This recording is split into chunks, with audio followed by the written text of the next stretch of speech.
Dear students of class 9th, welcome to the YouTube channel of Akbar classes. Akbar classes के YouTube channel में आप सबका स्वागत है। जैसा कि आप सबको पता है, क्लास 9 की केमिस्ट्री में हम लोग क्या पढ़ रहे हैं, is matter around us pure. और हमने बहुत सारी बातें कर ली कि मैटर या तो प्योर सब्सटेंस होता है या तो मिक्सचर होता है। All the substances around us are not pure, सारे के सारे प्योर नहीं है, कुछ उसमें से मिक्सचर। ठीक है, अब ये मिक्सचर्स जो हैं, हमारे आसपास जितने सारे मिक्सचर्स हैं, हमें हमेशा ऐसा नहीं होता है कि हम मिक्सचर का जो ओरिजिनल फॉर्म है उसी को इस्तेमाल करें। Sometimes we need to separate the components. Mixture के कंपोनेंट्स को अलग करने की ज़रूरत पड़ती है, या तो ये पता करने के लिए उसमें क्या क्या हैं, या फिर उसको इंडिविजुअली यूज़ करने के लिए, यानी कि हमारे डेली लाइफ में या फिर कोई अदर पर्पस के लिए हमें मिक्सचर के कंपोनेंट्स को अलग करना पड़ता है। आ रही बात समझ में? लेकिन हम देखते हैं कि मिक्सचर दो तरह के होते हैं। एक बात मैं बता दूं कि कंपाउंड्स और मिक्सचर में बेसिक फ़र्क क्या है कि मिक्सचर के कंपोनेंट्स को फिज़िकल मेथड से अलग कर सकते हैं, भले ही वो फिज़िकल मेथड सिंपल हो या कॉम्प्लिकेटेड हो, लेकिन मिक्सचर के कंपोनेंट्स को फिज़िकल मेथड से सेपरेट किया जा सकता है। क्यों? क्योंकि formation of mixture is a physical change.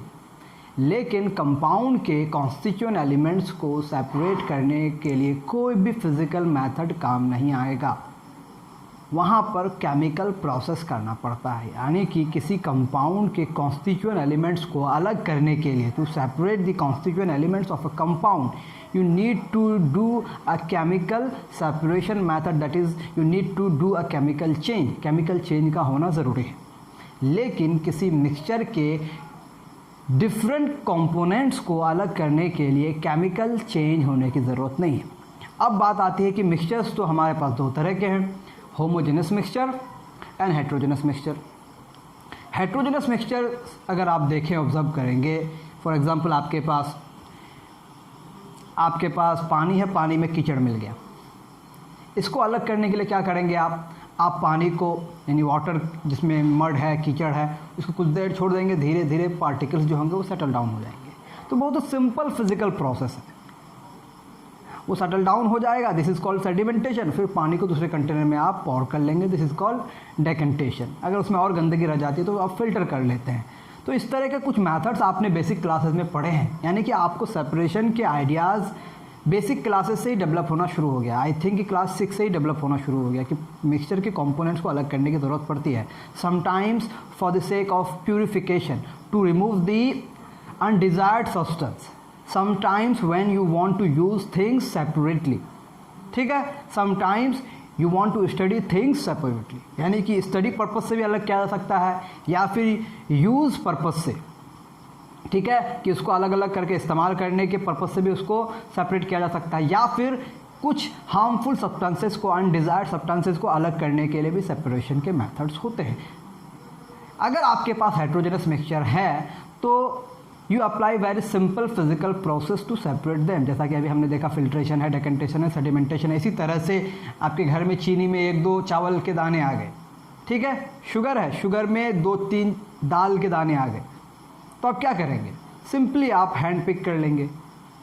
तो इस तरह के मेथड्स को स्टडी करने की ज़रूरत नहीं है, ये आप जानते हैं। तो कुछ सेपरेशन के मेथड्स जो घर में होते हैं, दैट इज़ वेरी इजी। अब घर में आपके फादर ने या किसी ने सब्ज़ी लेके आया, उसमें मिर्च और मटर एक साथ मिला हुआ, तो आप उसको हैंड पिक से अलग कर लेंगे। This is very simple. तो इस तरह से कंपोनेंट्स को अलग करना आपने पहले से सीखा है, और ये बहुत ज़रूरी होता है। सेपरेशन हमारे लाइफ का एक हिस्सा है। चीज़ों को अलग अलग करते हैं हम लोग, ताकि यूज़ करने में हमें आसानी हो। अब जो हम पढ़ने जा रहे हैं कि जो सब्सटेंसेस मिक्सचर जो हैं, जो होमोजेनस मिक्सचर्स हैं जनरली, उसको अलग करने के मेथड्स क्या हैं, उसको हम लोग देखेंगे।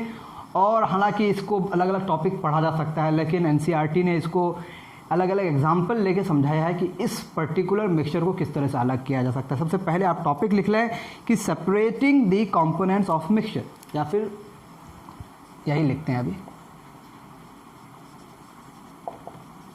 Separating the components of mixture. अब अगर आपसे पूछा जाए क्यों ये करते हैं हम लोग, तो हम लोग बोलेंगे सबसे पहली बात कि separation is needed, separation is required to study things separately, to use things separately, or to remove undesired substances from a given sample of mixture। हमारी बात समझ में? तो separation is required। why separation is required? तो आप बोलेंगे separation of a mixture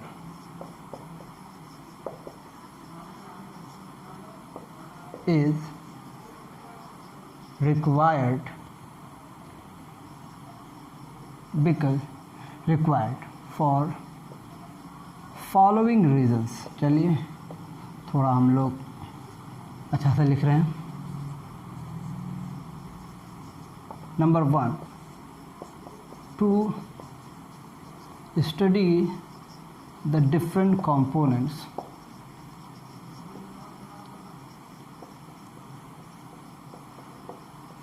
separately। Number 2,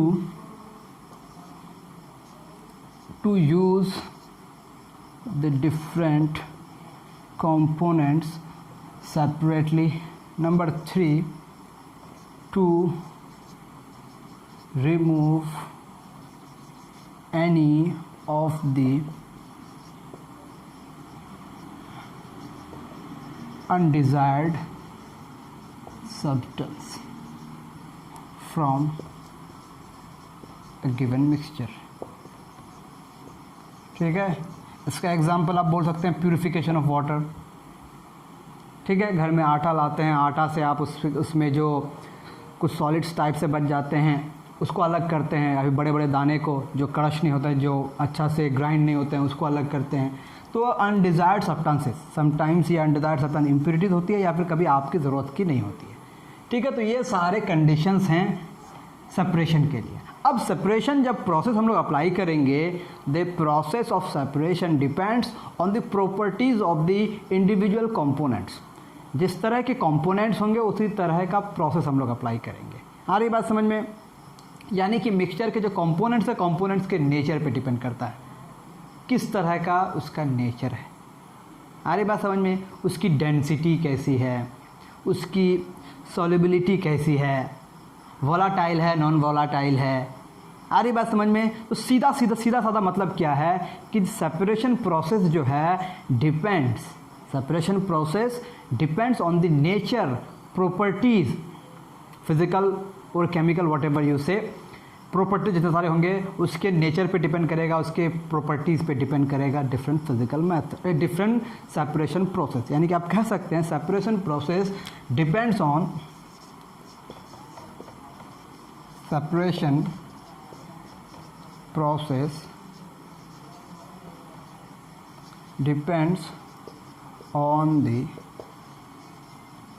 nature and properties of constituent, properties of components। ठीक है, कंपोनेंट्स के नेचर पे और प्रॉपर्टीज़ पे डिपेंड करता है सेपरेशन का मेथड। ठीक है, तो सारे मिक्सचर को सेम मेथड से अलग नहीं कर सकते हैं। जो प्रोसेस होगा सेपरेशन का, that will depend on the nature and the properties, different types of properties of the components, जो कंपोनेंट्स इसमें हैं। Is that clear? क्या मकसद है और कैसे अप्लाई करेंगे, ये दो बातें समझ में आ गई। ठीक है, ये जो मकसद, जो प्रोसेस है, ये प्रोसेस एक्चुअली प्रिंसिपल बताएगा आपको कि किस प्रिंसिपल पर हम लोग किसी पर्टिकुलर मिक्सचर के कंपोनेंट्स को अलग करेंगे। आप जब उसकी प्रॉपर्टीज़ को गेस कर लेंगे, प्रॉपर्टीज़ को अंडरस्टैंड कर लेंगे, समझ लेंगे, तो you can apply a particular type of separation process. Let's start from the first example that is given in your NCERT book. ये कह रहा है कि आपके पास जो इंक होता है, इस इंक के कलर कंपोनेंट को किस तरह से अलग करेंगे। पहली बात, इंक जो आपको एक सिंगल सब्सटेंस लगता है, ये एक सिंगल सब्सटेंस नहीं है। आप में से कितने को पता है मुझे पता नहीं, अगर if you are having NCERT and you have gone through your book, you must have known कि जो आपका इंक है, this is not a single substance, it is a mixture of colored component that is dye and water। ठीक है, जो आपका ink होता है, इंक कोई सिंगल सब्सटेंस नहीं है। तो सबसे पहला जो प्रोसेस है वो क्या है, उस मतलब प्रोसेस में पढ़ने से पहले हम लोग सवाल के ज़रिए से ही हम लोग डिफरेंट प्रोसेस पढ़ेंगे। सबसे पहला सवाल है, how can we obtain coloured components that is dye from a blue और black, whatever the colour of the ink. जैसा कि यहाँ हमारा एक इंक है, यानी कि इसके अंदर जो इंक है वो इंक मान ले ब्लैक है। इस ब्लैक इंक में कोई सिंगल सब्सटेंस नहीं है, इट इज़ अ मिक्सचर। इससे हम लोग इसके कलर कंपोनेंट को कैसे अलग कर सकते हैं, यानी कि इसका जो कलर कंपोनेंट है विच इज़ अ सॉलिड, जो एक लिक्विड में डिज़ोल्व है। वेरी सिंपल, आ रही बात समझ में। तो इसको अलग कैसे कर सकते हैं, तो हमें जाननी पड़ेगी इससे रिलेटेड, इसमें जो कंपोनेंट है उसकी प्रॉपर्टी। सवाल लिख लेते हैं पहले हम लोग, how can we obtain coloured component. Okay, I am writing the question. सबसे पहला नंबर, वो हम लोग एक एक नंबर पढ़ेंगे। सबसे पहले है, how can we obtain colour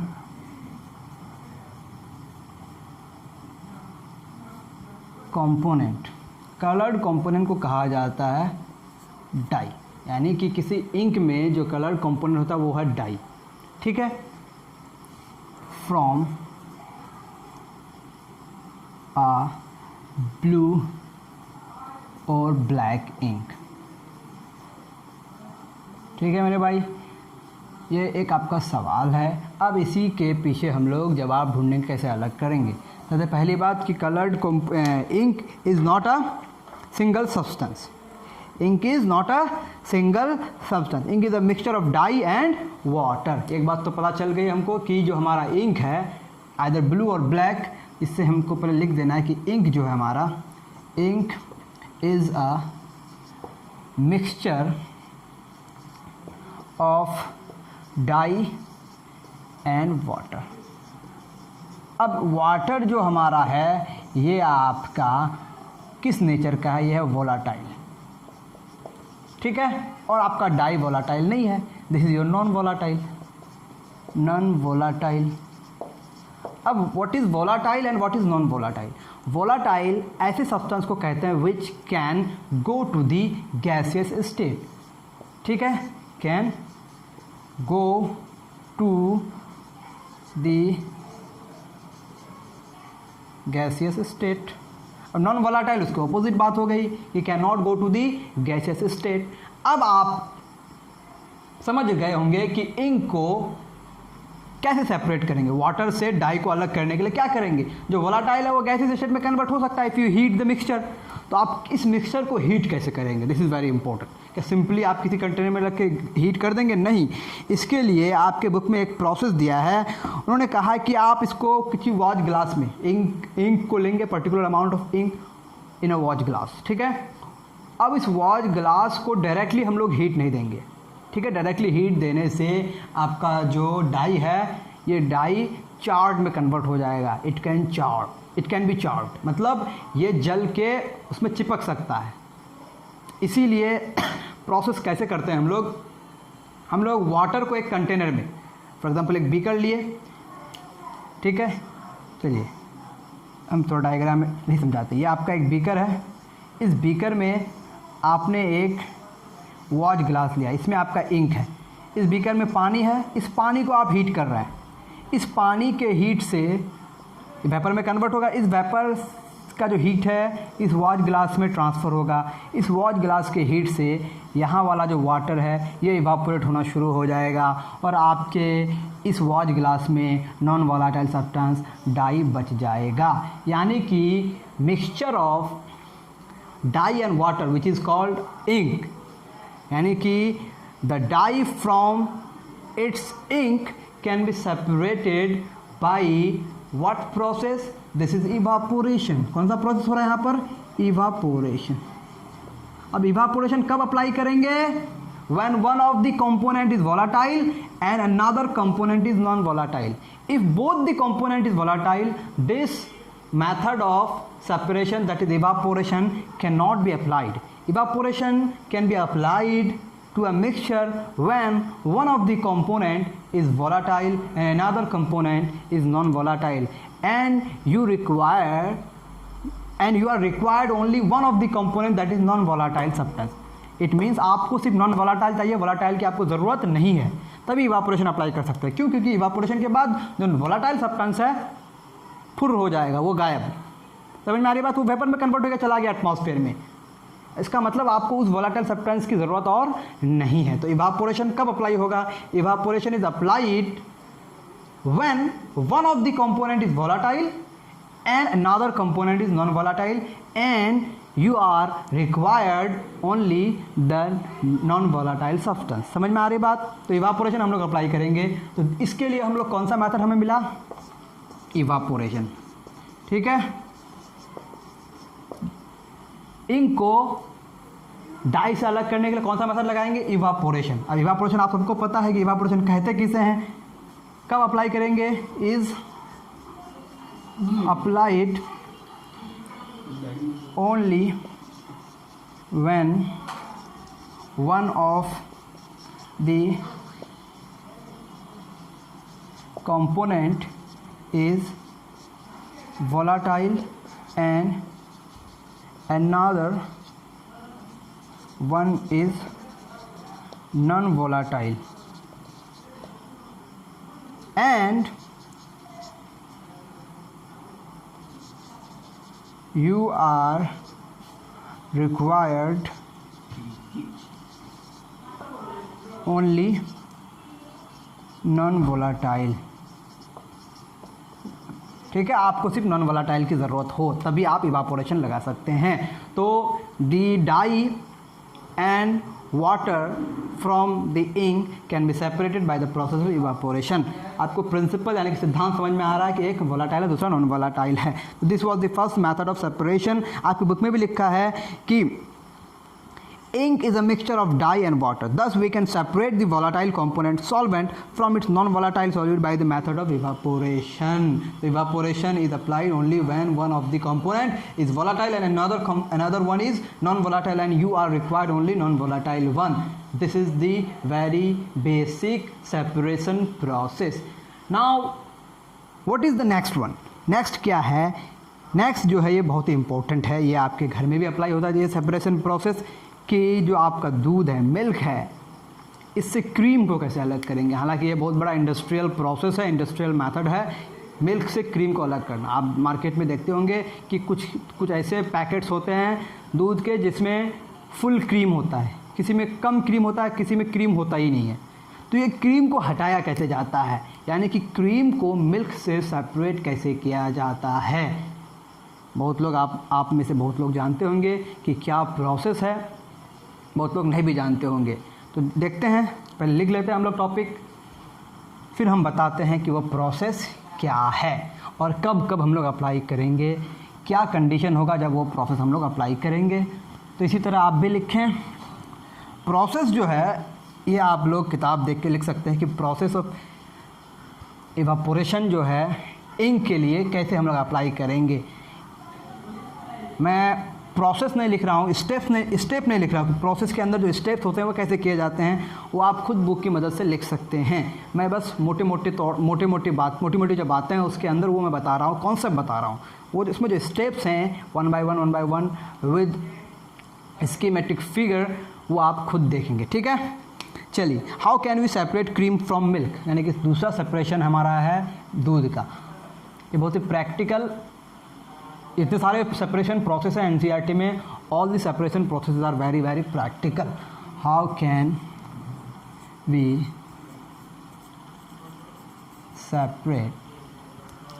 we separate cream from milk.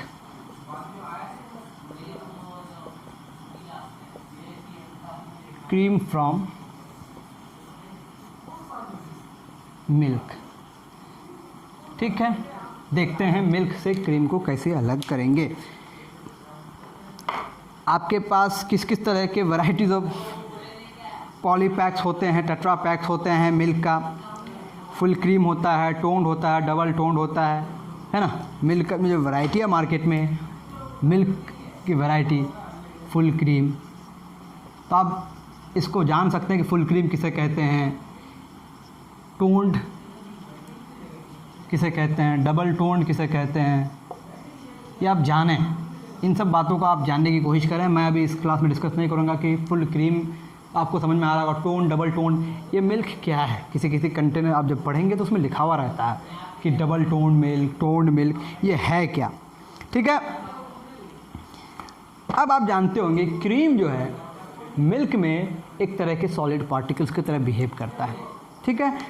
Milk में क्रीम के जो पार्टिकल्स हैं behaves like a solid particles, ठीक है, ये सॉलिड की तरह बिहेव करता है, इसीलिए ये क्रीम बन जाता है। आ रही बात समझ में। अब आप जब इसको हीट करते हैं तो कुछ क्रीम ऊपर भी आ जाता है,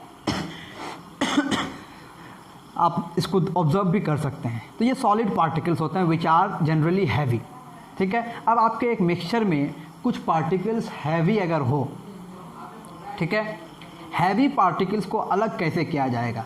एक तो होता है कि इतना हैवी है कि वो खुद सेटल डाउन हो जाए, लेकिन एक ऐसा है मिक्सचर जिसमें पार्टिकल उतना भी हैवी नहीं है जो खुद सेटल डाउन हो जाए, जैसा कि हमने पढ़ा था कोलाइडल सॉल्यूशन में, और milk is a example of colloidal solution.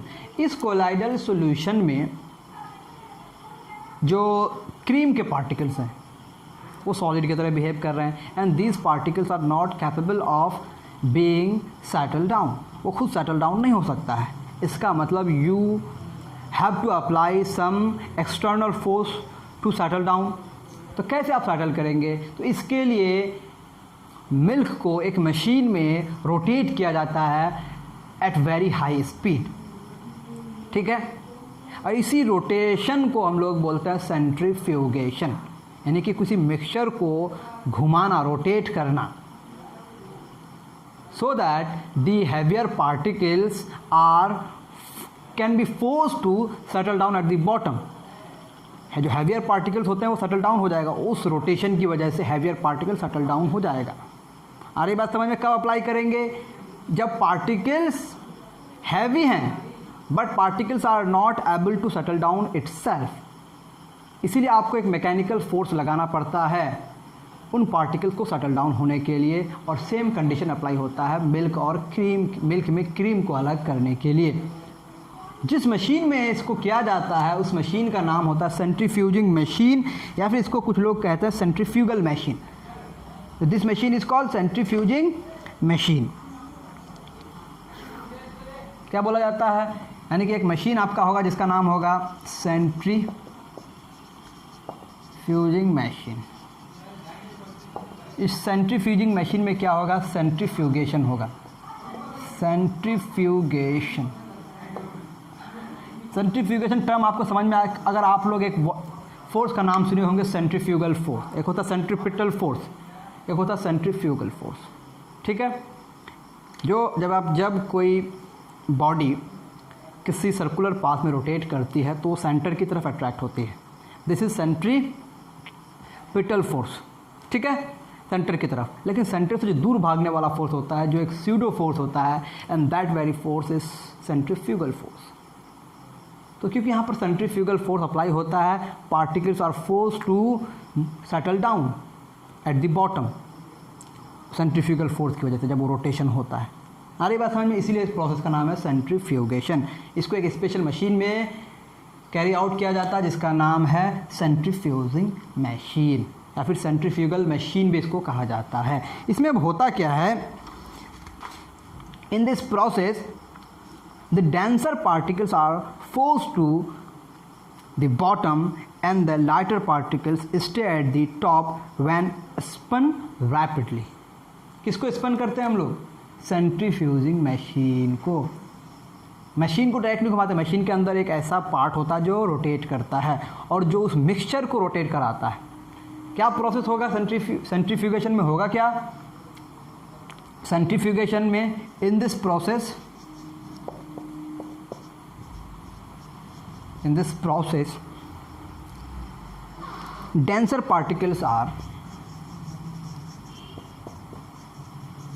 denser particles are forced to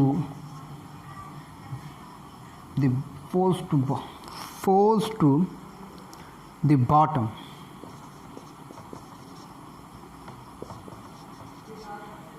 The denser particles are forced to the bottom and the lighter particles stay.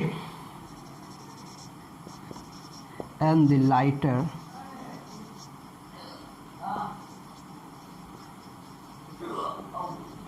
particles stay at the top when spun rapidly. आप इसको देख भी सकते हैं, इस machine को आप Google पर सर्च करेंगे इस मशीन होता कैसा है। तो अब बात क्या समझ में आई कि ये प्रोसेस कब अप्लाई कर सकते हैं। This process is applied when there is a difference between the densities. जब डेंसिटी में कोई डिफरेंस हो, एक होता है कि इतना ज़्यादा डिफरेंस है कि heavier particles can settle down itself, तो फिर ये प्रोसेस करना ही नहीं है। लेकिन डेंसिटी में तो डिफरेंस है और जो हैवी पार्टिकल्स हैं उसके पास खुद की टेंडेंसी नहीं है सेटल डाउन होने की। Only then you can apply centrifugation, and centrifugation is applied to separate cream from milk. It means to separate cream from milk you have to put the milk, यानी कि cream, full cream milk in the centrifugal machine, and the machine is rotated with very high speed. Due to this rotation, the heavier particle, that is cream particle, settles at the bottom. आ रही बात समझ में, और आपका जो cream है वो अलग हो जाता है। बहुत सिंपल है। चलिए, तो कौन सा प्रोसेस हम लोग अप्लाई करेंगे? सेंट्रीफ्यूगेशन। मिल्क को क्रीम से अलग करने के लिए, मिल्क को क्रीम से अलग करने के, यानी क्रीम को मिल्क से अलग करने के लिए कौन सा मेथड अप्लाई हो गया? सेंट्रीफ्यूगेशन। अब सेंट्रीफ्यूगेशन कब अप्लाई होता है? जब डेंसिटी में डिफरेंस हो। There is a difference in the density. I think आप लोग लिख चुके होंगे, तो मैं इसको मिटाता हूँ।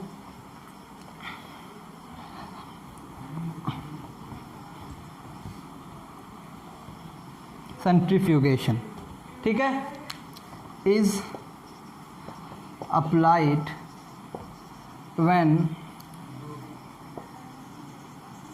there is a little difference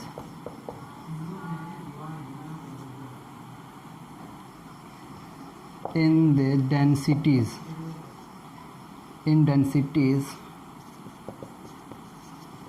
of the components, and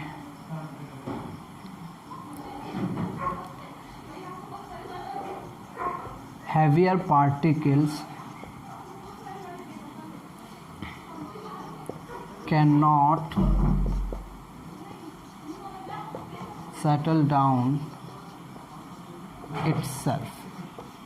ठीक है, तो आपको कॉन्सेप्ट समझना है कि कब अप्लाई करेंगे। प्रॉपर्टी आपको पता है, पार्टिकल्स खुद सेटल डाउन नहीं हो सकता, सेंट्रीफ्यूगेशन लगाएंगे, सेंट्रीफ्यूगल मशीन से होगा। बहुत ही सिंपल। अब इसका एप्लीकेशन क्या है, कहाँ का? एक तो एप्लीकेशन पता चल गया कि सेंट्रीफ्यूगेशन का जो एप्लीकेशन है क्रीम को मिल्क से अलग करने के लिए, लेकिन इसका और एप्लीकेशन कहाँ कहाँ है जो डेली लाइफ में, यानी कि इसका और एप्लीकेशन कहाँ कहाँ? हमको तो एक मेथड पता चल गया कि कब इसको अप्लाई करेंगे। अब कुछ मिक्सचर्स हमारे डेली लाइफ में है जिसको लगा के, जिसमें सेंट्रीफ्यूगेशन अप्लाई कर सकते हैं। ठीक है, लेबोरेटरीज़ में ब्लड एंड यूरिन टेस्ट के लिए, ठीक है, कुछ ऐसे पार्टिकल्स ब्लड में होते हैं या फिर यूरिन में होते हैं जो हैवी होते हैं, उसको अलग करने के लिए, काउंट करने के लिए हम लोग सेंट्रीफ्यूगेशन लगाते हैं। यानी कि लेबोरेटरी में, डायग्नोस्टिक लेबोरेटरीज़ में, यानी कि डायग्नोज करने के लिए, कुछ यूरिन टेस्ट के लिए या फिर ब्लड टेस्ट के लिए हम लोग क्या करते हैं? सेंट्रीफ्यूगेशन इस्तेमाल करते हैं। यानी कि आप लैब में जाके सेंट्रीफ्यूगल मशीन, सेंट्रीफ्यूजिंग मशीन देख सकते हैं।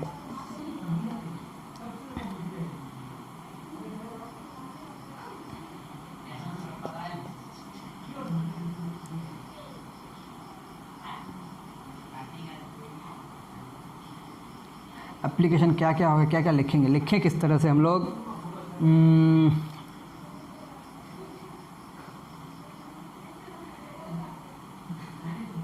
centrifugation is used in blood and urine test. चलिए बहुत सिंपल रखते हैं इसको। दूसरी बात,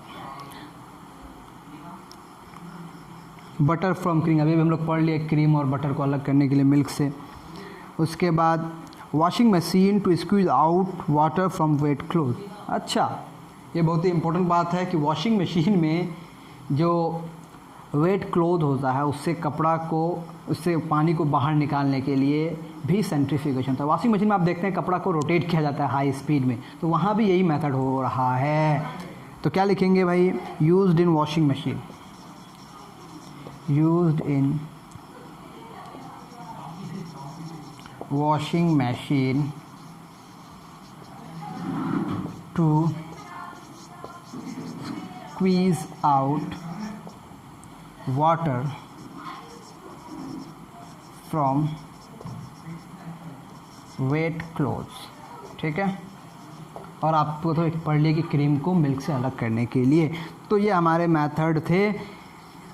दो मेथड अभी तक हमने पढ़ा, एक पढ़ा हमने इवापोरेशन, दूसरा हमने पढ़ा सेंट्रीफ्यूगेशन। एंड दोनों में क्या प्रिंसिपल है, कब हम लोग दोनों अप्लाई करेंगे, ये आपको समझ में आया। अब जो तीसरा है ये भी बहुत ही कॉमन है, इसमें भी एक सवाल पहले दिया है, मिक्सचर का एग्जाम्पल ही दे दिया है, उसके बाद फिर प्रोसेस आपको इंट्रोड्यूस होगा। ठीक है, हम भी वैसे ही पढ़ेंगे जैसे एनसीईआरटी ने पढ़ाया है, ज़्यादा हम लोग दिमाग नहीं लगाएंगे। चलिए नेक्स्ट क्या है, how can we separate a mixture of two immiscible liquids. This is very very important. दो लिक्विड्स को मिला के, दोनों मिसिबल भी हो सकता है, दैट इज़ वेरी कॉम्प्लिकेटेड, लेकिन दो लिक्विड है लेकिन दोनों मिक्स नहीं हुआ, इमिसिबल है, तो कैसे करेंगे अलग। बहुत सिंपल प्रोसेस है, आई थिंक आप लोग पहले से भी जानते होंगे। How can we separate two, sorry for the spelling, immiscible liquids। ठीक है भाई, immiscible liquids के दो immiscible लिक्विड आपस में मिला दिए हैं, तो अलग कैसे करेंगे भाई, मिलाए हैं तो अलग तो करना पड़ेगा। एग्जाम्पल क्या क्या हो सकता है भाई यहाँ पर, वाटर एंड ऑयल। चलिए इन्हीं दो को, इसी को हम लोग ले रहे हैं, वाटर और ऑयल को मिला देंगे, दोनों इमिसिबल लिक्विड है, दोनों मिक्स नहीं हो रहा है। पहली बात कि ये मिक्स नहीं हो रहा है क्योंकि इसमें डेंसिटी में डिफरेंस है।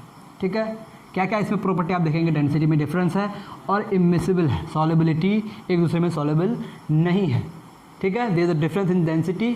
क्या बोलेंगे यहाँ पर, अगर आप देखेंगे immiscible and difference and different densities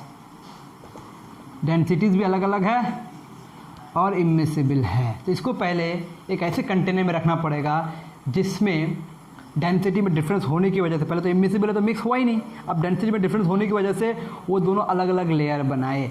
तो इसके लिए हम लोग यूज़ करते हैं, है ना, for separation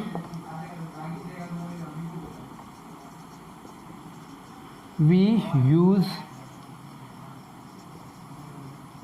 separating funnel. Funnel का इस्तेमाल करेंगे। अब सेपरेटिंग फनेल क्या होता है भाई, ये कुछ इस प्रकार का होता है। मैं इसका डायग्राम बनाने की कोशिश करता हूँ ताकि आप भी इसको समझ सकें। ठीक है, I am not good at diagram.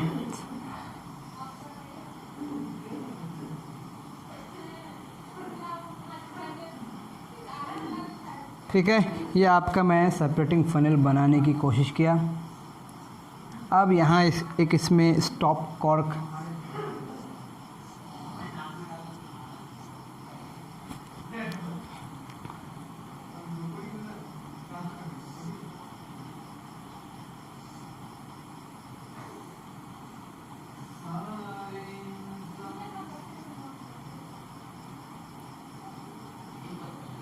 ठीक है, यहाँ से आप मिक्सचर को डालेंगे।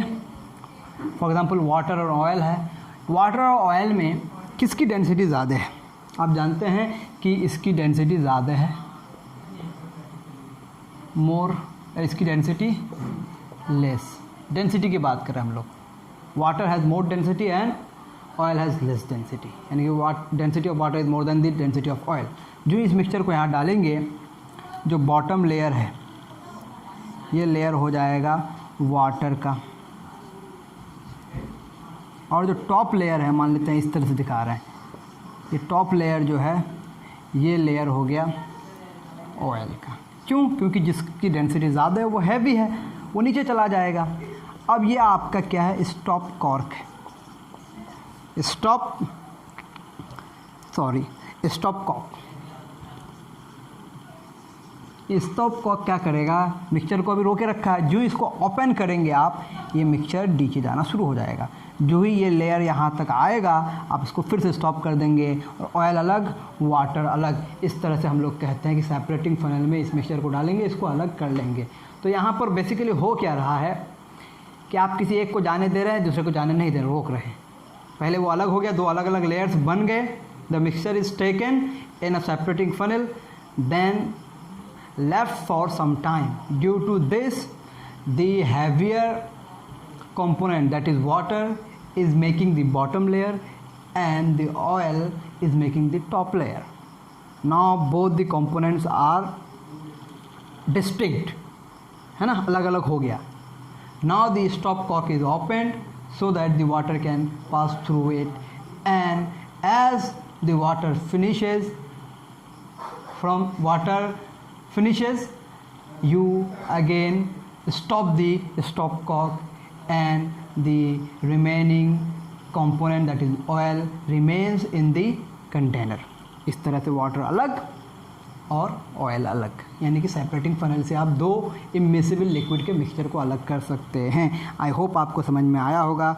नेक्स्ट क्लास में हम लोग और भी बातें करेंगे। उससे पहले यहाँ क्या क्या एप्लीकेशन है इसका। To separate the mixture of oil and water हो गया।